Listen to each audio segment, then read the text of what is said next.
Right, but outside of the behavior that different sides may disagree on, I'm trying to figure out what the correlation is between the behavior that is alleged and her participation or alleged participation with this group or coalition. I'm not following it, I guess. Your Honor, I understand the court's concerns, and in light of the fact that she could do work with the organization, I would rephrase my request to be that she not be involved in any protests with the organization.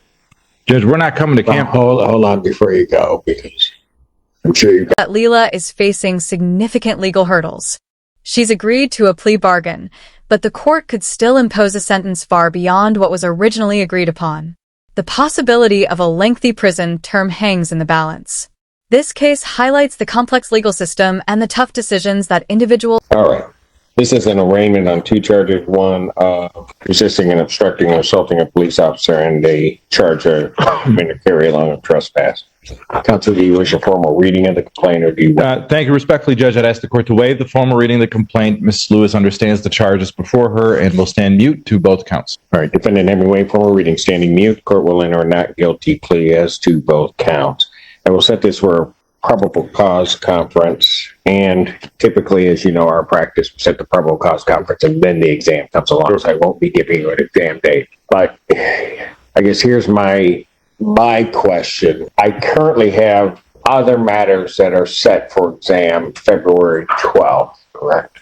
That's correct. All right. So is this going to be something that is separate from those? Or yes, they're different days. Yes. It's a different protest. So different facts, different witnesses. Different days.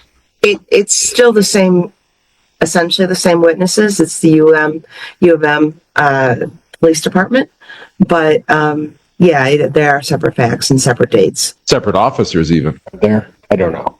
Well, here's what I was just trying to figure out. Does it make sense to set this for, I'll set it for a PCC, but is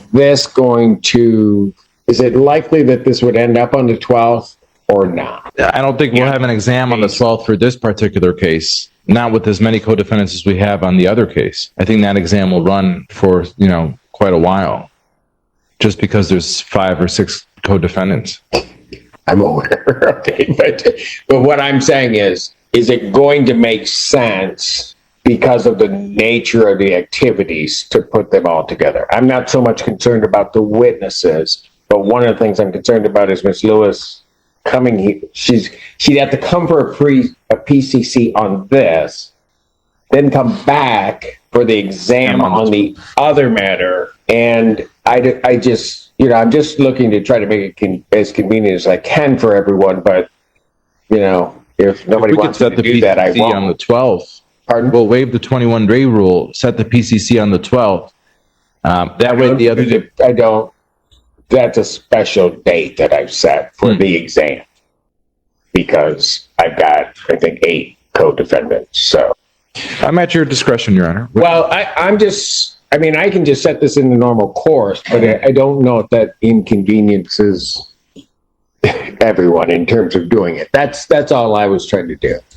I don't have to try to be nice about it, but I'm trying. We could let's keep the 12th date if we can, Judge. I think that helps, because I know my calendar is clear on the 12th. I know. Well, the 12th will happen. Right. Where do you want me to put this case? That's what I'm asking. We could, if it's the same witnesses, let's put it on the 12th, maybe right after. Or an exam, or you want a PCC before it and then make a determination as to we put it to the 12th? Sure. Would that make sense, Madam Attorney General? Yes, I think that's fine. All right. So what I'll do is I'll just set a probable cause conference in this case I can do a probable cause next week on the 23rd, if that works. If we could have it in the afternoon, it would work for me, Judge. If you'll give me one moment, I'll check my schedule, Your Honor. Okay. I'm here all day, so I'm good. Yes, the 23rd. I have a sentencing in 15th District Court at 2 p.m. No, wait. No, I'm kidding. Okay, you have a sentencing at 2 in the afternoon at 15 on that. Yes, in front of Judge Valvo. Got it. It's on another co-defendant. No, not a co-defendant, excuse me, another protester. Another. Got it. And you need the afternoon. That's correct. We have a 12:30 block. Yeah. Okay. Then, okay, here's what I'll do then. I'll set a probable cause conference for January 23rd, 2025 at 12:30. Timelines having been waived, then we'll figure out, after looking at everything, where this one will go from there. All right. Any issues regarding bond on this case? This will be served.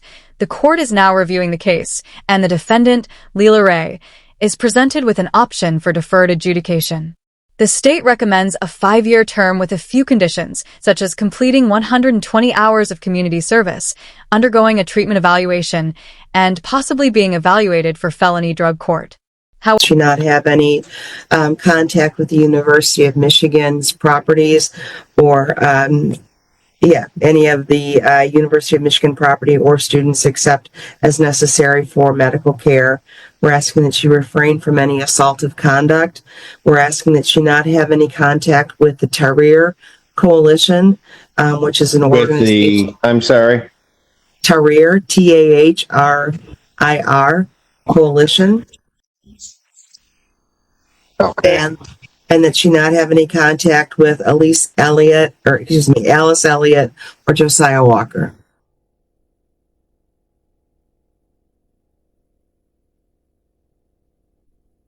Assuming a recommendation of PR bond? Oh, yes, that's fine. And it's Josiah, you said Walker? Yes, Your Honor.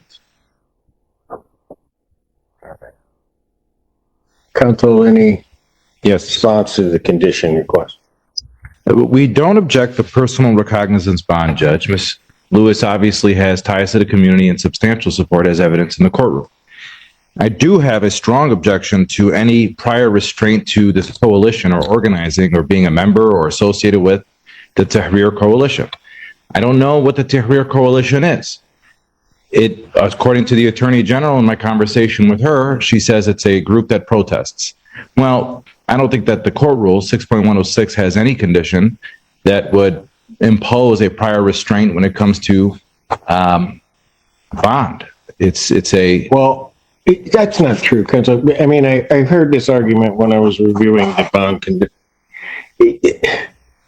Many times bond is about prior restraint, if you're going to look at the definition of prior restraint. So, I mean, I don't know that is a compelling argument for the court. Well, I think the association it's another right that an individual has, a citizen has the right to associate, to organize, and to have meetings with other individuals.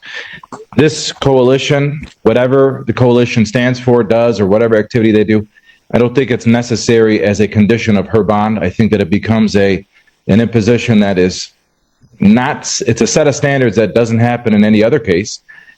This is a situation, it's not part of her bond condition in the other case that we have pending before this court. I don't have an objection to not going to the University of Michigan except for medical purposes. No problem there. Let me just ask this. Is she a student at the university? No, not current. Okay. So let me also then, I guess, ask the question, would there be any reason, so there's no reason that she would need to go to the University of Michigan except if it were For medical purposes along those lines, right? Correct. That's correct. Okay. I see that her address is a Detroit address. Is that? That's correct. That's correct. Okay. So is there any reason that she would need to be in Washtenaw County? And I'll tell you why I'm asking that. It may seem broad, but I also don't believe in placing individuals in positions where they may violate a condition of bond and not now. If it were easy, even for those of us that reside in this county, to figure out exactly where University of Michigan property is, then I wouldn't have a problem. But you could be walking along and all of a sudden she could find herself on U of M property, not necessarily meaning to, but then in at least the technical language violating the bond conditions. So I try to set parameters that may seem rather restrictive, but also are clear for defendant. And one of the other things certainly let you talk. The other thing is I could not do, for example, I can't say Ann Arbor because University of Michigan properties exist within. After reviewing the evidence, the judge confirms there's enough to find Leela guilty, but defers the ruling on her guilt because she's applied for deferred adjudication. Leela's attorney asks the court to follow the agreement, expressing remorse for her client's actions. The judge is patient throughout, calmly explaining how the legal process works, even as the defendant seems unsure. The judge keeps everything in order, ensuring that all legal safeguards are in. Well, Judge, there's campuses in Flint, there's campuses in Dearborn. There's. No, I know, Yeah. but I'm more worried about here right now. I can't. My wonderful colleagues around the state can worry about those other places. I just have to worry about here. So, Judge, she has ties to Washtenaw County. If the court's thinking about imposing that, she does have ties to Washtenaw. So I don't know where the court would like to go in terms of imposing a no contact order with the county of Washtenaw. She has ties here. Familial ties, personal ties, friendship ties, work associated ties. all right. There's going to have to be some information given to the court about this. Is it Tahir Coalition? So you're I don't. Go ahead. The information that we have in our files is that the Tahrir Coalition is a professional organizing group that advocates for pro-Palestinian policies. And we don't have a problem with the fact that it exists or that it advocates, but Ms. Lewis's involvement with that group has so far resulted in 2 arrests for her that have resulted in charges for resisting and opposing a police officer. And for that reason, we're concerned about the contact that she has with them and that the work that she does on their behalf, because it is leading to that kind of assaultive behavior.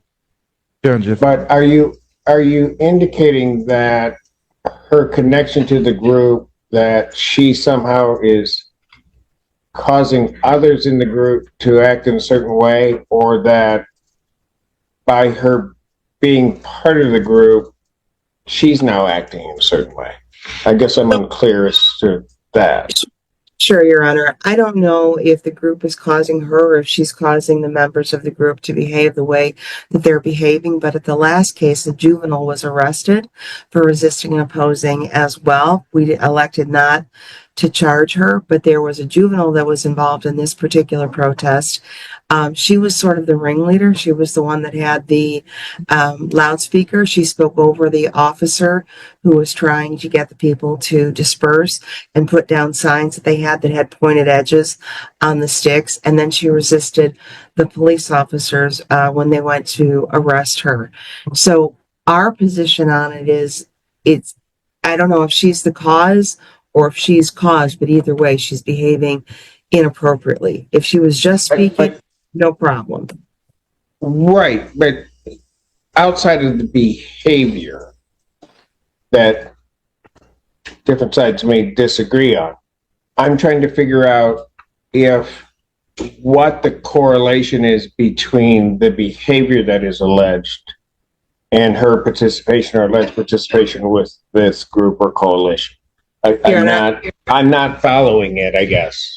Your Honor, I understand the court's concerns, and in light of the fact that she could do work with that organization, I would rephrase my request to be that she not be involved in any protests with the organization.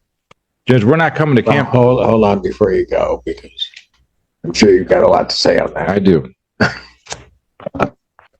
Well, again, maybe you have to help me here. Is it this Tahir Coalition that is responsible for the protest? Is that the piece I'm missing? That's what we believe to be the case, Your Honor.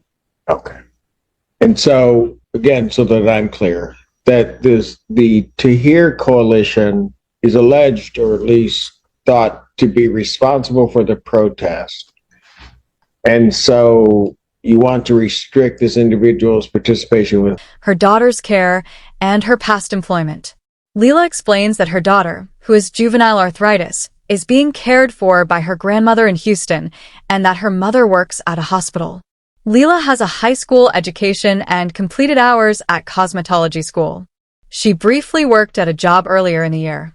The judge also asks about Leela's relationship with her ex-fiancé, Michael Martin, and about her past substance use. Leela denies. I at least understand their position. Maybe I agree, don't agree, but go ahead. Very well. Thank you, Judge. Respectfully. The defense, and the court is no surprise, the defense is this is free speech, that these are protests, and that this is indicated that she's presumed innocent until proven guilty from the very outrageous, ridiculous, and with no merit to the charges that she's brought now twice. Okay, this is going to be very litigated. Her position is that she's not guilty and that she's going to be presumed innocent until proven guilty. The bond conditions, Judge, are supposed to be set so that somebody comes before this court and that there's community safety and other provisions that we've already accomplished one provision of safety for the community. She's not going back to campus. Nothing associated with the University of Michigan. We agree. The further condition of association with Tahrir Coalition, whether or not they're the reason for this group that organized this protest or not, that's, to me, I don't think that they are. I think that the reason why these protests occurred is because the genocide that was happening in Gaza. So whether it's Tahrir Organization, Students for Justice in Palestine, any other of the dozens and dozens of groups that are standing and against what the purpose of that protest, they could have been associated with as well, with these protests. You can't just pick one group and say, you can't be a part of that because we believe with no evidence. It's just it's a summarily stated statement by the AG at this point that she can't associate with it. It doesn't have any reason or purpose in a bond condition. It's not necessary. We're not going to campus. We're not going to have any more protests. She's not protesting. There's a ceasefire, thankfully, that we've heard of. So I think that the situation has calmed down a bit. However, it's unnecessary at this point, Judge. And 6.106 it's not required. When we get to the other issues of no contact with the co-defendants, Judge, we have joint defense agreements in this case. In the other case, I don't know if we're going to do the same in this case, but the lawyers will be communicating, and there is going to be time when our clients are going to be in rooms with the co-defendants while we're communicating defense in this case. I'm letting the court know that from now. We've been in talks, and we're going to continue to talk to defend our clients. So outside of that, no problem. We're not going to have contact.